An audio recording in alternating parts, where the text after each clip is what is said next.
आर्णी हे यवतमाळ जिल्ह्यातील एक तालुका मुख्यालय ठिकाण असून मित्रांनो तालुक्याचे शहर आहे। मित्रांनो आर्णी हे सुंदर आणि स्वच्छ शहर आहे आणि ऐतिहासिक शहर देखील आहे। मित्रांनो जर तुम्ही आर्णीवरून असाल तर चॅनलला सबस्क्राईब करायला विसरू नका, कारण आर्णीचा येणारा पार्ट 2 तुम्हाला हा लगेच मिळेल। आणि प्रत्येक आर्णी असेपर्यंत चॅनलला शेअर करा, व्हिडिओला शेअर करा, कारण येणारा पार्ट 2 त्याला पण माहीत पडेल। तर मित्रांनो आर्णी ते यवतमाळ हे अंतर जाणून घेऊया आपण या व्हिडिओमध्ये पहिले त्याच्या अगोदर।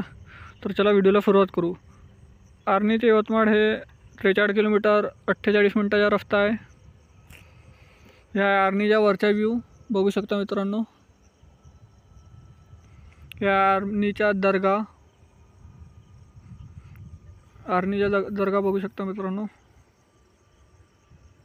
या आर्णीचा बस स्टँड, ह्या कृषी उत्पन्न बाजार समिती आर्णी, हे कृषी उत्पन्न बाजार समितीचे कार्यालय। या आर्णीचे बस स्टँड तुम्ही बघू शकता मित्रांनो। आणि हा आर्णीचा नकाशा। तरी चॅनलला सबस्क्राईब करा, कारण येणारा पार्ट